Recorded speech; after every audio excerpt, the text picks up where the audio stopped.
other side of the country. So thanks for having me. I appreciate it.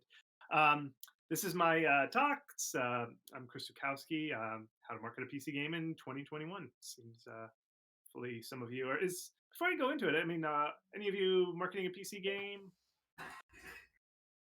Got a PC game in the works? Early stages works. Awesome. Love to hear it. Okay, so let me show you kind of just kind of the basics of Steam here. This is actually the very first version of Steam. It used to be just old games developed by Valve. That was literally the whole catalog there on that game section down there. But all of a sudden, Steam one day opened it up and let a game that was not made by Valve. It was a game called Ragdoll Kung Fu, which thankfully they've gotten a lot higher quality games since then. But that was the first non-official Valve game, and it used to be really hard to get on on Steam. You used to have to convince like somebody at Valve to let you in. So that was basically from 2005 until 2012. Valve was the gatekeeper. You just had to know somebody on the inside. But then in 2012, they started this program called Greenlight, where you could upload your game to a or pitch site, and people would upvote it. And if enough people voted on it, they would let you in. You were on Greenlight, so they would actually let you in the Steam. And this is kind of where the shovelware era started. Enough games got on there, and this is kind of where we got to. So after Greenlight, it became you didn't even have to upvote that game anymore. You could just, if you had $100, you can get your game on Steam, which is where we are now. But in 2018, Steam got a little wise. Apparently, there were so many like shovelware games, really weird ones, like this strike mole that was $200. They actually think they were like some mafia money laundering scheme. Some of these games, super weird games. So Steam started cracking down on some of this stuff, and they actually decided to put in some algorithm changes. And indies at this point were kind of saying, "Hey, we need curation at this point, aka more gatekeeping." And what they did was in 2019 they started changing the algorithm, and Steam started. You could kind of tell because all of a sudden weird traffic things were happening on Steam. And what Steam did was basically they posted this blog post because the traffic was so weird right around 2018. And this blog post said, "Oh, sorry, we were just trying to fix some things." But deep in this, they hid this little statement here. It says, "However, we still kept a part of the change that factored in sales and wish lists and popularity." They snuck this little change into Steam that basically says, "We are going to prioritize based on sales." You could tell they were trying to fix this problem that they had earlier. And later that year, they published this blog post, and they said, "We heard you. We heard there was too much shovelware on Steam. We fixed it." And what they did, and what this chart says, is if you compared 2018 and what games made in 2018 to what games made in 2019, and you just graphed against each other, all these games in the green made more money than in 2018. So Steam was like, "Look at how much more money you're making in 2019 than 2018. Isn't this fabulous?" And when I look at it, I'm like, "Well, what is going on with this orange zone here? What like everybody's making more green except for everybody on the left side of the screen here. What's going on?" And basically, to fix the shovelware, money laundering, mafia connections, they just basically put this invisible gatekeeper. They don't talk about this guy, but if you look at the data, there's just something happening, and I don't even know where it is. I don't know if it's at. See, if you notice, it's at like the 35 percentile. These are games on earnings, so at 35 percentile, you start earning more. And so basically, the Steam algorithm has put in this hidden gatekeeper. So I'm going to show you tonight how to get past the gatekeeper. So here's what I am. I'm a marketing strategist, so I help indies sell their games on Steam. So I work with publishers. I worked with games as a service. I help individual companies like Away. It's a cute game about controlling a sugar glider. It's really cute. So that's me. That's my Twitter account, and I blog every week on howtomarketagame.com. I study the numbers for this sort of thing to kind of figure out how do we get past that magical invisible gatekeeper. I also do GDC talks. I did one in 20. Actually, I think it was 2019. I don't know why I put that 20 logo. Anyway, yeah, it was 2020. It was last year. It was that's why it looks like I'm in my living room because I had to give it in the living room because we all shut down. That was about a year ago. If you watch the talk, actually, You'll see I'm like very self-conscious about touching my face. That was back in the day when the first the pandemic when they said don't touch your face. So like I'm just constantly like self-conscious about that. I'm way past that now. So that was last year, empathizing with Steam. It was about how I did this study where I watched. I'm a former UX designer, and so I watched how people shopped on Steam by just observing them, and I tracked people and consensual, of course, where we would pair up and it was one on one where they would shop on Steam, and I would just watch to see what they looked at, what caught their eye, how they bought things, what decided whether they're going to buy it or not. That's basically what I did, and that was my talk for that. So you can just find that on YouTube. I make games. This is one of my games called One Screen Platformer. It's a platformer game that takes place on one screen. And just today, like literally like an hour ago, I just turned this thing on, and it's how to make a Steam page.com. And it's a class, it's totally free. It's a free class where I teach you all the components of Steam and how to make your Steam page look really good. That's how what it is. So free game, how to make a Steam page.com free class. It's about a little over an hour to do it. Okay. So that's what this talks about. I'm going to teach you how to get past this algorithm. And there's four kind of ways to get past them, and I'm going to kind of teach it to you. Okay, so game and genre. This is the most important. And was it Olga that said that she's pre-production or anything? This is why it's so important to get in early. Um, Turns out, game and genre is so important in actually having success on Steam. There's kind of common thoughts that just make a good game, everything else happens. But it's not just about making a good game; it's about making a game that is good but that also Steam likes. Steam has kind of taste. You can't really sell just any game on Steam, even if it's good. It all comes down to genre. And let me show you why. Okay, so as part of my study for Steam, I looked at every single game on Steam. There's about 40,000 games on Steam, and I just looked at all the tags. Tags are how you say what genre of game you are. And I just graphed them all. So, like, how many games have the puzzle tag? How many have the platformer tag? Here's what it results in. As you can see, there's a whole lot of puzzle platformers on Steam. And then what I did was I just thought, okay, well, how well are these games selling? And I thought, okay, well, what if you can estimate how many sales a game has by looking at reviews. So you can kind of get a rough estimate. So what I did was I looked at every game and how many reviews they had, and I graphed it against the median earning for every game.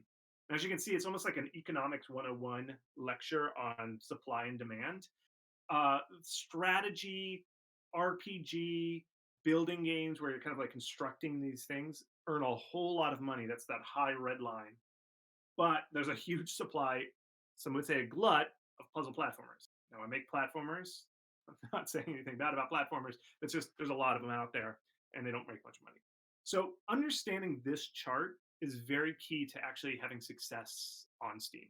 Um, Steam, other other ways they reveal it.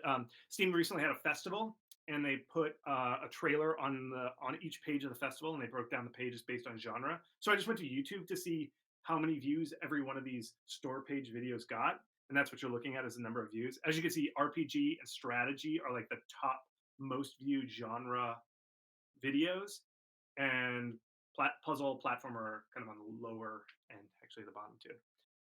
So a lot of indies. This is hard to hear from a lot of indies. I make a puzzle platformer, but they'll say, "Okay, I'm just going to tweet extra hard. I'll just go for it. I'm just going to go extra tweet."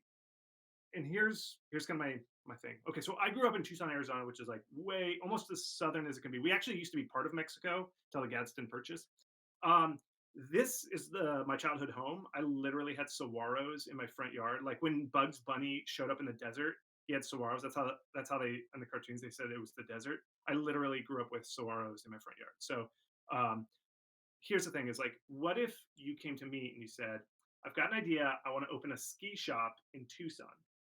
And I did a search just to see, and I searched for skis in Tucson, and there is one store that has skis in the title. It's actually one third of the store's skis. And just to make sure that I was like giving you guys good information, I asked them. I said, "What kind of skis do you have?" And they said, "Oh, we don't sell the skis you put on your feet. We only sell jet skis." So there literally are no stores in Tucson that sell skiing equipment.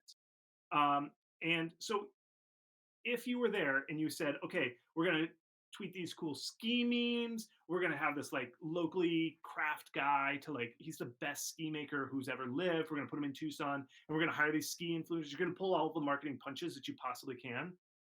By the way, this that's a ski meme. I guess I just googled ski memes. That's I guess that's a sick burn on Nordic skiers. I don't know.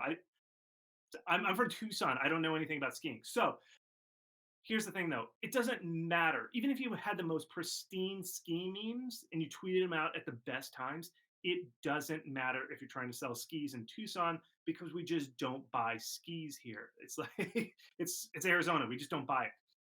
And that's what you got to understand about Steam. Even if you had the best marketing ever, but you're selling a game that's not really the taste of Steam, you got to put that in perspective. So Steam buyers just don't buy a lot of some genres. They buy a lot of a different type of genre. So you just kind of have to understand the marketplace. It's That's the biggest marketing decision you make is what kind of game you have. So if you go to this site, gamestats.com/steam/tags, you can see all the tags and how popular they are. And you can also get an estimate of the median earnings. And this is just a helpful way to see what they like. So these are the genres that Steam really likes. For instance, villain protagonist, Colony Sim, number 16. That's like one of the biggest genres, Colony Sim. Those are like kind of like Terraria, some of these RimWorld. That's what those are. And so, really, what it is Steam really likes these deep strategy building games, really, really complex ones. They'll pay a lot of money for it. So, the median Colony Sim, which is the one on the left, earns about $44,000, whereas the median platformer like my game is around $1,200. That's just the perspective. See how it doesn't matter how good your tweet game is, like it's just not going to matter. So this is in general, this is what Steam likes: dark setting, deep gameplay, endless content. That's kind of what the wheelhouse for Steam is. Now, that's not to say we should all just make those type of games. Like you can do it. Like if you're making this for art, if you're making games as a poetic expression or something like that, that's totally fine. Like more power to you. And Steam is actually a pretty good platform for getting visibility for those, just not earning a lot of money. So if you're not interested in money, that's fine. Go for it. Make whatever you want. But if you are trying to make a living off of this or trying to supplement your income or something, you got to learn the odds. And you can still make a platformer game, just budget accordingly. Don't mortgage your apartment or your house for that. If you're making, you know, puzzle platformer, just factor that into how much you're spending on a game like that. So again, if you're doing it for the art or the fun of it, if it's your hobby, make whatever you want. Like more power to you, please do. But again, you have to be careful about it. Okay, so you just decided you're going to make a colony sim, which is like the perfect genre for Steam, and you're like, okay, we're just going to launch because we're the perfect thing. We're just going to pull the Beyonce and just like release our album with no fanfare, just launch it. Okay, so genre is important, but it's not that good. Let me tell you exactly why it's not going to work. It has to do with wish lists. Now, if you're deciding to go viral, like you can just announce it that you're going to go viral, you are not going to fare very well against the invisible, gatekeeper that lives in the Steam algorithm. Let me show you why. Steam has this thing about wish lists. I don't know if you get wish list games on Steam, but a lot of players do. So when your game goes live, or when your game has a Steam page, there's a little button there called Add to Wish List. A lot of people push that. What happens is when the game eventually launches that you wish list, you get an email that says go buy it. This email is so powerful. This is what drives the most sales of any marketing activity you can do. It's so important. Basically, about this amount of percentage of people will buy the game from your wish list. They'll go buy it based off of that. So if you have 20 or 10,000 wish list, you can do the math to figure out how many will actually convert. Here's the thing is Steam's kind of priced the algorithm. Again, I said he's invisible. We can't really see where the secret gatekeeper is, but it seems based on all the data and research that I do and people I talk to, it's about 10,000 wish lists. So if you can get 10,000 wishes, you kind of get past this guy. And it's the first sign because just a week before you launch your game, if you get about 10,000 wish lists, you show up on this thing called Popular Upcoming. It's on Steam. You kind of have to scroll down a little bit. It's called popular upcoming. Steam starts to give you some little extra visibility right around 10,000 wish lists. And this is what I say. It's like the guy kind of pulling back the velvet rope and letting you in just a little bit. Like you can peek in if you get 10,000 wish lists. That's kind of the feeling here. So Home Sweet Home got right up there. And that's why I say viral isn't enough. You can't just like drop a game on Steam and expect it to sell, because you need to hit that 10,000 wish lists. And there's very, very, very few things that can go get you 10,000 wish lists like that. It's really hard to get to 10,000. Like even if you get the most viral influencer to like cover your game, you're not going to earn 10,000 wish lists in there. You might get a couple thousand, not 10,000. So basically, here's the thing: is your Steam campaign. If you're going to launch a game on Steam, you have to have a long run up. It's a marathon, not a sprint where you just like drop and hope to go viral. And this is actually, I like this. This is good news because you've got a lot of shots on goal. You can try things. You can say, hey, we're going to reach out to streamers before you've launched and see how many people will cover you. And maybe they do. And then you find out, oh, they only got 500 wish lists. That's not worth it. Let's try this activity. You've got a lot of time to kind of try things to see what works. That's what I like about marketing on Steam. It's not like you're putting all your eggs on one basket on launch and you hope that it goes well. I mean, you still kind of have to do that, but you have plenty of time to kind of refine your messaging and get your game out to the right people. So this is what a Steam campaign looks like. There's this website called steamdb.info, I believe. Steamdb.info. And you can chart. It's not wish lists, it's what's called followers. They're the cousin to wish lists, but they track at the same rate. You can see how a campaign for a game went over the time. And this is a game that has a very long campaign. And you can see how they have little spikes up. This is cumulative, so it always goes up. But you can see there's like periods of spikes. And then there's also long periods where they kind of have a slow rise. So what I'm going to show you are the two parts of these campaigns when you have a game on Steam. You have the long, slow, and then you have the real fun spikes. I'm going to cover both of them. So boring daily growth, I'm going to show you how to get to these. I prefer boring things. I'm kind of a boring guy. I like boring things because it's slow. It's the glacier. Here's the thing: is Steam exposes your game every single day to shoppers, like every day. You've got to optimize your page for this. And let me show you this thing. So these are two games that people have shared with me. I see a lot of numbers because a lot of people just share their game information with me. Lo-Fi Ping Pong, Omen Exito. Two different games, but they get about the same traffic. This is a 7-day period, and these two guys share their information with me. And they both get right around the same amount of impressions, 35,000 per 7-day period. That's pretty close, right? If somebody sees an impression is just their capsule, which is those two images that I show you, that's like their book cover. Those are shown. About 9.6% of people who saw Lo-Fi Ping Pong's capsule image clicked on it. Omen Exito, 6.7% of people clicked it and said, oh, okay, I'll see it. That results in a visit where they go to their Steam page. So as you can see, it's like 9.6, 6.7. Not too much, like 3%, right? That's not much, 3%. Now, when they're on Steam page, do they click the visits button? From the visit, do they click the wishlist button? About 4.7% of Lo-Fi, 2.7% of Omen Exito. Again, you're like 2%. Whatever, 2%, that's not much. But if you extrapolate these wish lists out from the 7-day period out for a full year, Lo-Fi Ping Pong in a year without doing any other marketing, just letting Steam show them traffic, will get 8,372 wish lists. Omen Exito, about 3,068. So as you can see, just those small percentages of 3%, 2%, it's compound interest. And it grows and it grows. So you have to have a well-optimized page. Here's how to do some of these optimizations. You need high-quality graphics. It's one of the best investments you can give. This is a guy based out of Russia who showed me his stuff. And he originally had this he just took a screenshot of his game and put a label on it, Dwarven Valley. Then he went and got a professional illustration of his game, this like guy with a hammer, changed it, instantly saw a spike in traffic. And his traffic has increased since then. So having high quality graphics really impacts your game. It just makes you look more professional. And there's other things like the genre. You know how I said builders are really popular? There's this weird trope that if you have a builder game, you got to put a hammer in your capsule image. It's like a rule. So Shop Titans has one. Dwarven Valley, they decided to add one. this game called Crafting Idle Clicker. They decided to put 2 in there. I don't know if they get twice as many wish lists by doing that. I don't know. I haven't reached out to them, but hey, why not try 3 hammers? We'll see what happens. But that's only if you have a crafting like builder game. But what I'm saying is there's these like secret tropes.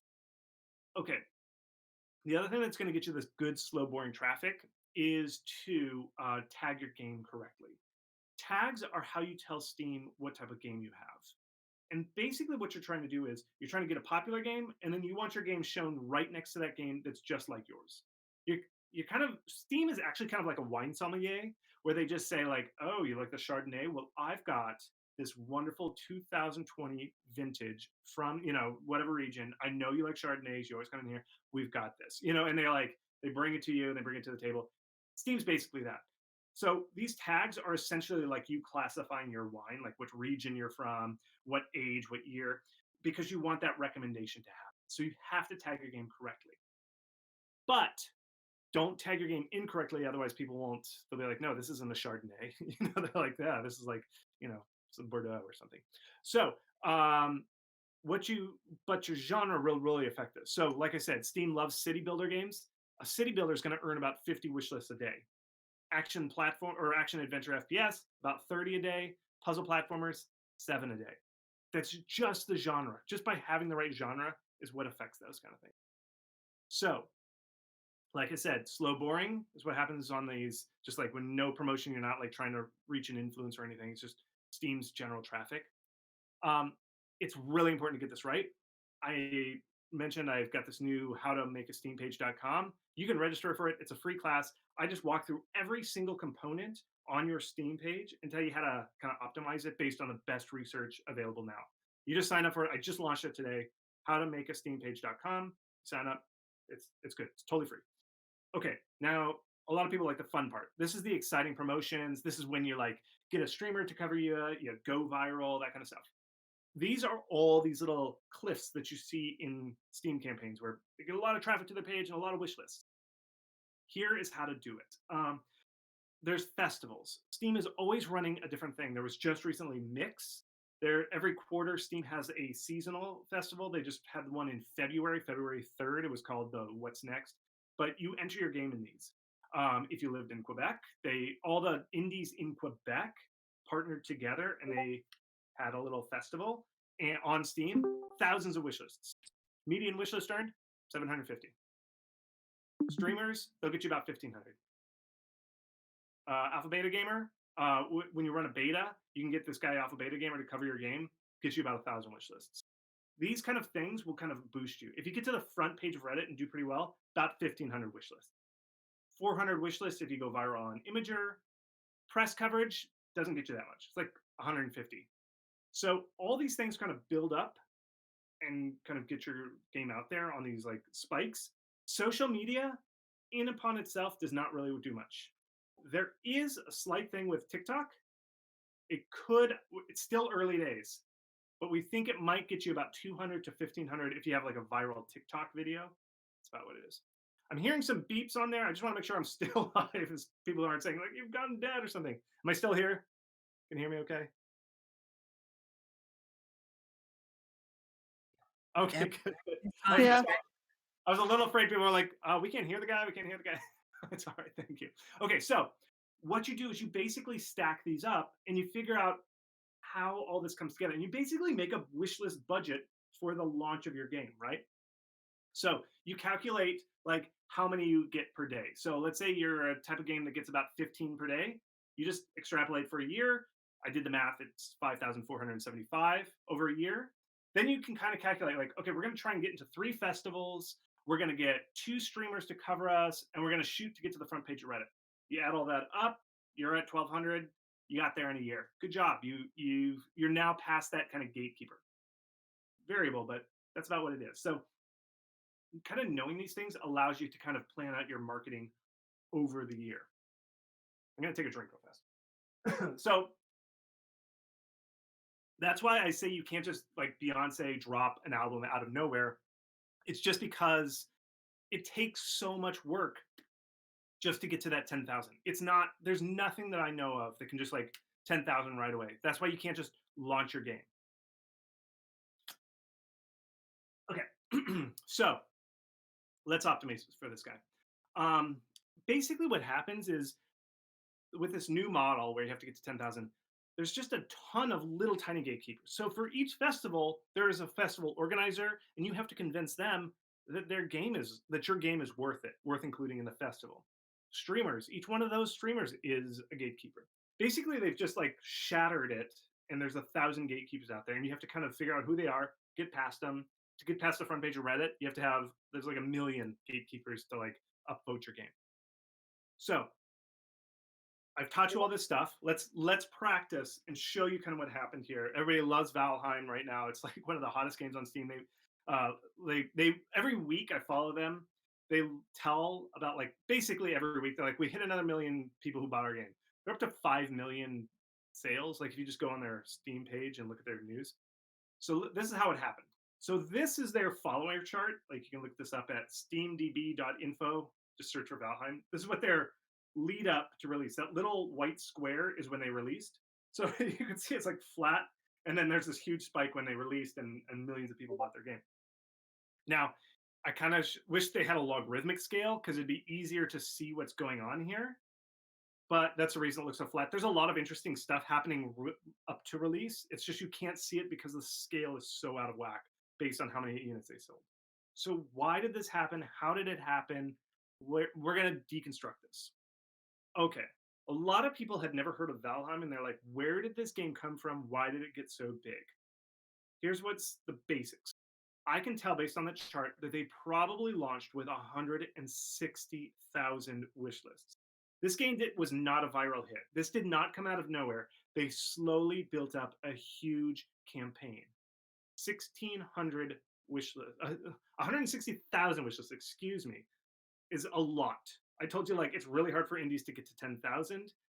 They did that more and more than anything.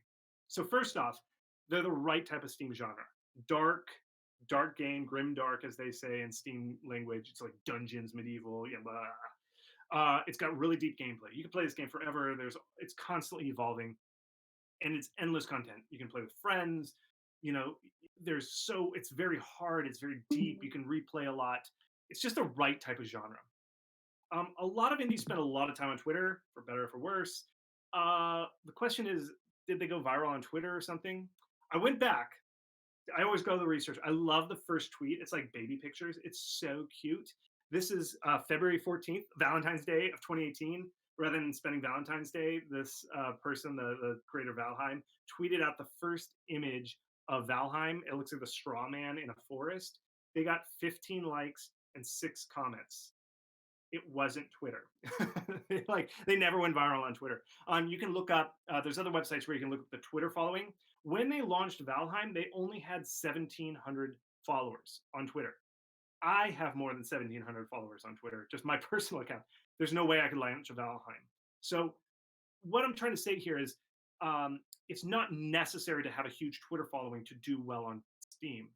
Like I see it more as a lagging indicator. You can see their Twitter following spiked right after they released. That's usually the case on Twitter. So if you're having trouble getting traction on Twitter and you're like, God, nobody's liking my game, nobody responds to anything, it doesn't matter. Like Twitter is just kind of a companion thing. You don't need to drive your following with Twitter. It's not as good as a lot of people think it is, or as important in marketing your game.